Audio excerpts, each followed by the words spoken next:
Welcome to Dodgers Daily. I'm Casey Porter. So glad that you decided to tune in. Fans, we are downtown Wichita, Kansas. We're at Riverfront Stadium, and we have a very special guest. The AA Tulsa manager, Scott Hennessey, joins Dodgers Daily. So, hey, Skip, thank you so much for joining us. Always, man. Glad to do it. Okay, man. Always got to start. Anytime I talk with you, I don't know. I don't care how many times it's going to be. I'm always going to start with Cali County.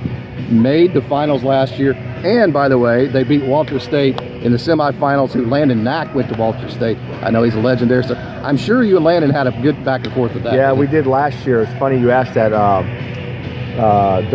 think Landon usually sits by me when he doesn't pitch. And that day they were playing. I was like, hey, they're playing today, right? And he goes, yeah. And then talked a little noise to him afterwards. And nice. Thank God Cali won, because he would have gave it right back to me. But this year, Scotty Moore, one of our pitchers in '98.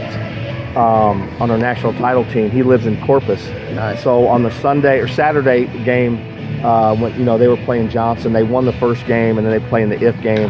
And Scotty Moore was coming down during the middle of the game in Corpus, telling me the score. So Cali County guys are everywhere. It's a family.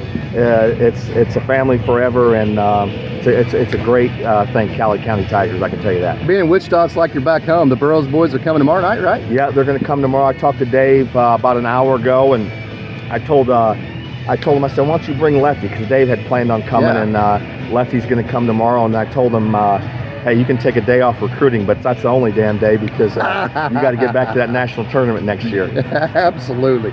Okay, Coach.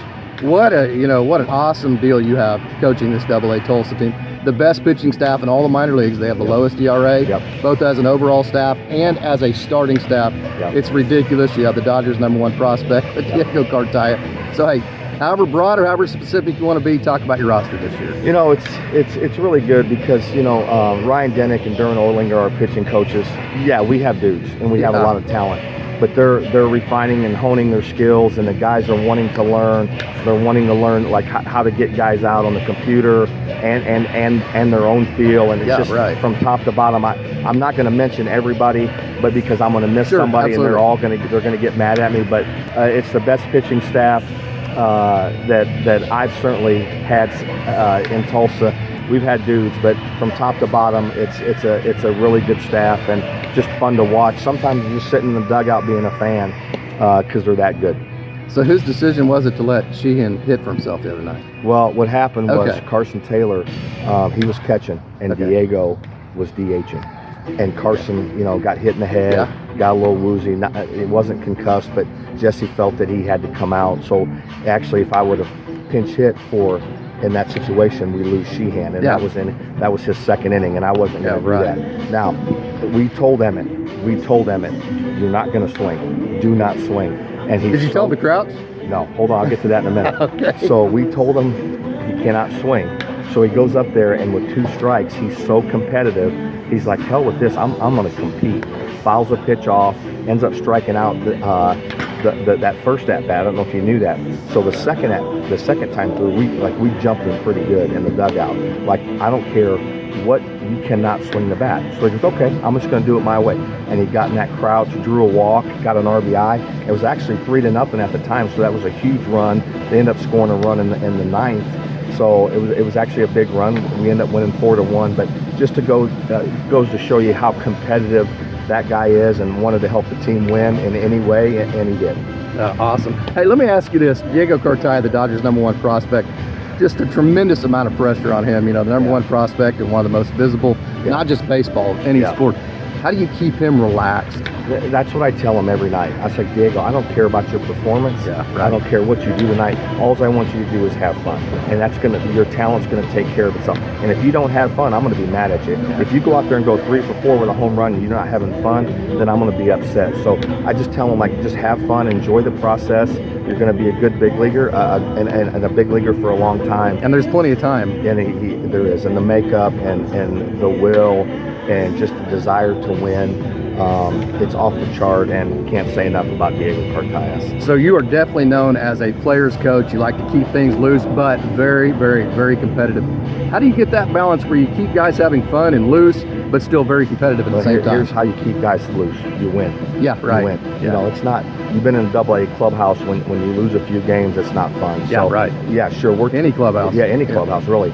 So we're trying to develop, and we are. But a part of that is winning too. And like I always say, as long as I'm here, you just can't flip a light switch on and go to the at Dodger Stadium and learn how to win. You got to do that in the minor leagues, and that's as long as I'm here, that's what we're going to preach. Your time at JUCO, I'm sure, taught you how to deal with that situation, didn't it? Yeah. We like I said before to you, last time we talked, we're trying to get the guys to Division I level or whatever their goals are, or to sign whatever. We got to get them better, but this is how we're going to do it. This is how you do get better. And if you get guys better, I always say, if you get guys better, you're going to win.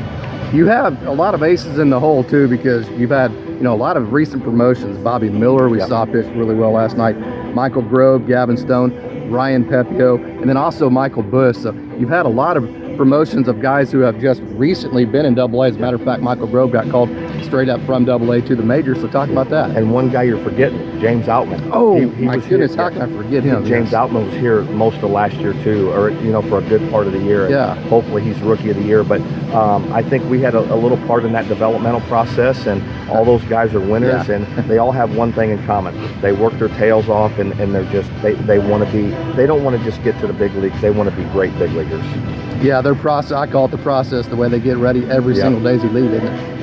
It is. I mean, it's just like and understanding if they have a bad game. You're going to have bad games in this league, but it's how you respond to that. Be the same guy every day. Prepare right every day, and bring it every day, and you're going to be okay. But Grove, Miller, Dustin May, Victor Gonzalez. Well, Vic looks good this year, doesn't he? He does. Yeah. He's finally healthy. He was a little banged up last year, throwing the ball real well. Justin Brule too. He was in Tulsa, and all those guys. I mean, they're productive big leaguers and helping the Dodgers win games. Do you feel more like a proud papa to that, or an older brother, or a big uncle? How do you kind of feel? All the above. All the above. All the above. It's just like anytime those guys get the call up, we're in the clubhouse watching them. Like Bobby Miller the other night, his first start against the Braves. We had a 25 minute rain delay, so the whole clubhouse is just sitting there bearing down and going crazy, and it was just great to see. And those guys, they want their teammates. They're trying to get to the big leagues, but they see one of their brothers up there, and they're pulling for them 100%. It pisses Bobby Miller off to make any kind of mistake, doesn't it? Yeah. It pisses Bobby Miller off when he throws the ball. But that's why he's going to be good and a great big leaguer and a big leaguer for a long time. That's why. Okay, man. To be as successful as you had, you've been in Tulsa since 2017. You immediately turned the franchise around. The players love you to death. You've had nothing but success. To do that, you have to have great coaches around you. Talk about your staff. Well, we'll start with the pitching coaches first. Ryan Denick, this is his second year here. Duran Olinger, he came from Great Lakes, and I met Duran in the Dominican, I believe it was in 2018. Spent a month with them, and those guys work. They're great friends. They work together. No egos. They're not in it for themselves. They're in it to get the guys better, get them to the big leagues, and they're doing a tremendous job. Made some adjustments from last year, like holding runners better, times to the plate, and credit to their wanting to get better as coaches too, and we're doing a great job of holding runners this year in times to the plate.